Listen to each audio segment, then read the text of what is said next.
देखो स्टूडेंट, अब अगर नेक्स्ट टॉपिक करते हैं यूजेज ऑफ फेरोमैग्नेटिक्स में आते हैं। ये अगर ये आ जाए यूजेज मैग्नेटिक्स तो तब भी हमें यही लिखना है। अगर परमानेंट मैग्नेट को डायरेक्ट पूछ ले तो तब भी हमें यही लिखना है। परमानेंट मैग्नेट का मतलब बेटा ये है, जिस तरह जो हमारे पेचकस देखे हैं ना घर में, तो उनमें जिस तरह हम स्क्रू लगाते हैं उनमें मैग्नेटाइज होते हैं तो वो जैसे हम स्क्रू से लगाते हैं तो वो इजीली से उसको मतलब कि स्क्रू को अटैच कर लेते हैं एक दूसरे से। तो यानी कि उनमें उनको हम ये बोल सकते हैं परमानेंट मैग्नेट। जैसे परमानेंट मैग्नेट का ये नहीं हजारों साल चल जाएगा, 7-8 साल चल गया तो यानी कि मैग्नेट उसके अंदर, तो यानी कि परमानेंट मैग्नेट माने जाते हैं, उसके अंदर ही इंक्लूड किए जाते हैं वो। तो परमानेंट मैग्नेट, इलेक्ट्रोमैग्नेट हमारे टॉपिक के अंदर है। तो परमानेंट मैग्नेट करते पहले, permanent magnet are the material which retain at room temperature their ferromagnetic properties for a long time. यानी कि उनको यानी कि बोल सकते हैं हम जिनमें लॉन्ग टाइम की प्रॉपर्टीज होती है मैग्नेट की जो, तो उसको हम परमानेंट मैग्नेट बोल सकते हैं। यानी कि high retentivity so that magnet is strong. यानी कि आपने पढ़ा था ना रिटेंटिविटी कहाँ होती है, जब यानी कि हमारा बी एच इक्वल टू 0 और बी नॉट इक्वल टू 0, तो वहां रिटेंटिविटी होती थी। तो वहां पे हमारा यानी कि हाई रिटेंटिविटी होगी तो मैग्नेट क्या होगा, स्ट्रोंग होगा। वैसे जो हमारे जो पेचकस होते हैं वो स्टील के होते हैं ना, तो यानी कि high coercivity so that the magnetize is not erase by stray magnetic field temperature change for mechanical damage due to rough handling. यानी कि हाई कोरेस्टिविटी होनी चाहिए उनकी, जिससे वो जल्दी से इरेज ना हो मैग्नेट, यानी कि मैग्नेट फील्ड यानी कि टेम्परेचर चेंज ना हो या मैकेनिकल डैमेज ना हो, मैकेनिकल तरीके से रफ हैंडलिंग ना हो। यानी कि उसके लिए हमें हाई कोरेस्टिविटी होनी जरूरी है हमारी। देखो वैसे तो हमने पढ़ा था भी, जो हमारी रिटेंटिविटी होती है ना वो सॉफ्ट आयरन की ग्रेटर होती है, किससे, स्टील से। पढ़ा था हमने रिटेंटिविटी। और यानी कि हमने कोरेस्टिविटी भी पढ़ा था, जो सॉफ्ट आयरन की लेस देन होती है स्टील के कंपैरिजन में। तो यानी कि हाँ, हम यानी कि इसलिए हम क्या बोलते हैं यहाँ पे कि हाई रिटेंटिविटी होगी और हाई ही कोरेस्टिविटी होगी। लेकिन वहां पे हमारी जो रिटेंटिविटी थी स्टील की वो यानी कि सॉफ्ट आयरन के कंपेयर, यानी कि सॉफ्ट आयरन की ज्यादा होती थी ना, स्टील की कम होती थी। लेकिन यहाँ हम कोरेस्टिविटी भी साथ में बोल रहे हैं, वहां पे हमारी कोरेस्टिविटी स्टील की से क्या थी, सॉफ्ट आयरन की कम थी। तो कोरेस्टिविटी वहां पे क्या थी हमारी, यानी कि जो सॉफ्ट आयरन से कोरेस्टिविटी ज्यादा, यानी कि जो स्टील की कोरेस्टिविटी थी वो ज्यादा थी। तो यानी कि ये सारी चीजें ऊपर लिख रखी हैं बेटा। यानी कि जो हमारी यानी कि हाई कोरेस्टिविटी भी तो बोल रहा है साथ में ये, तो यानी कि हाई कोरेस्टिविटी ये मत सोचना वहां ग्रेटर देन, अब तो रिटेंटिविटी ऑफ स्टील बोल रहे थे, लेकिन यहाँ सेम मीनिंग है, यानी कि हाई रिटेंटिविटी के साथ हाई कोरेस्टिविटी भी बोल रहा है वो। और high permeability so that it magnetised easily. यानी कि हाई परमेबिलिटी का मतलब क्या बेटा, हमारी यानी कि क्या था, जो परमेबिलिटी हमारी जो परमेबिलिटी भी हाई होगी तो यानी कि मैग्नेटाइज इजीली होंगे। यानी कि जो यानी कि जिस तरह हम स्टील के पैक्चर्स बनाते हैं वो एक दूसरे को, यानी कि जिस तरह स्क्रू को पकड़ने में आसानी रहेगी उनको। Steel is prepared for making permanent magnet. Steel को हम क्या रेफरेंस दे सकते हैं कि ये परमानेंट मैग्नेट है। तो retentivity of steel is slightly smaller than that of soft iron. यानी कि स्टील की जो रिटेंटिविटी होती है वो सॉफ्ट आयरन से क्या होती है, कम होती है। यानी कि सॉफ्ट आयरन की ज्यादा होती है ना, उसी लैंग्वेज को इसने चेंज करके लिख दिया यहाँ पे। Yet coercivity is much larger than of soft iron.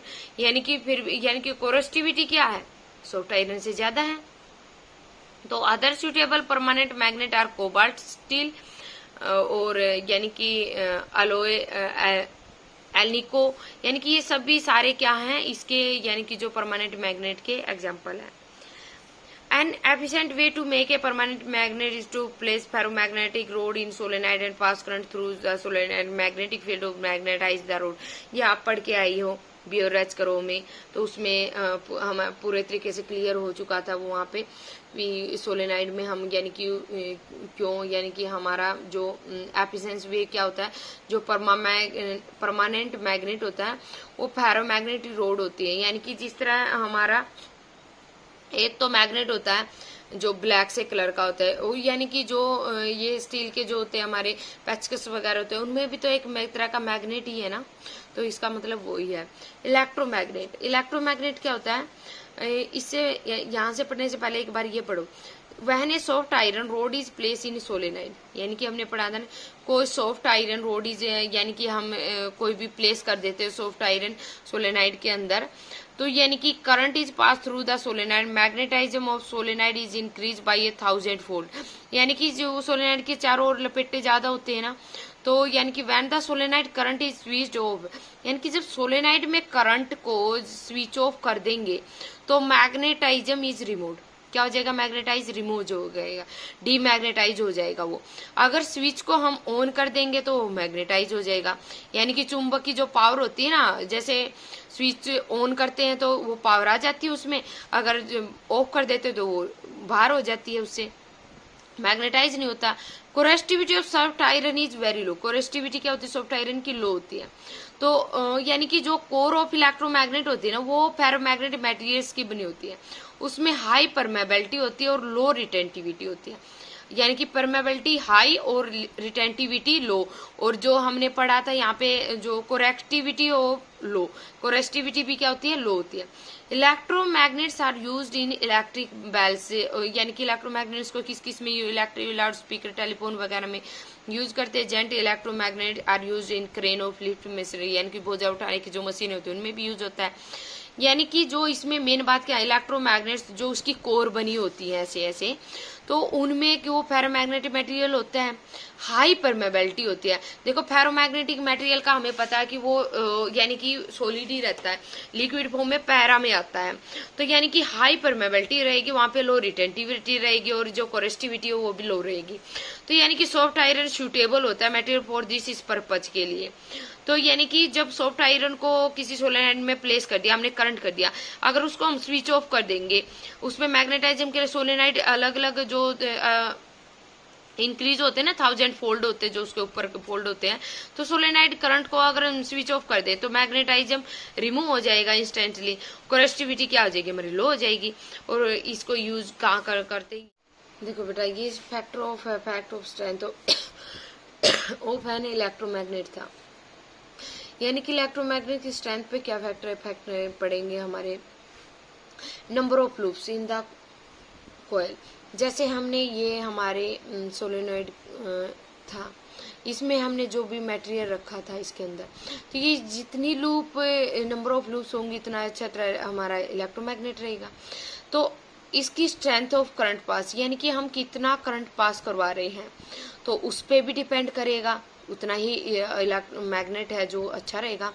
तो nature of the core of electromagnet, यानी कि किस तरह का नेचर, हमने जैसे सॉफ्ट आयरन रखा इसमें, तो यानी कि वो कितना यानी कि अपने अंदर से यानी कि कितनी जो यानी कि कितना पास होने देता है वो अपने पास अंदर से, यानी कि वो उस पर डिपेंड करेगा।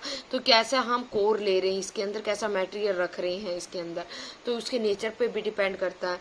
तो ये था हमारा factor affecting the strength of an electromagnet बेटा, ठीक है बेटा। और ये यहाँ से आप रीड आउट करना चाहो तो कर सकते हो, इजी लैंग्वेज है, यही चीजें सारी यहाँ पे लिख रखी है।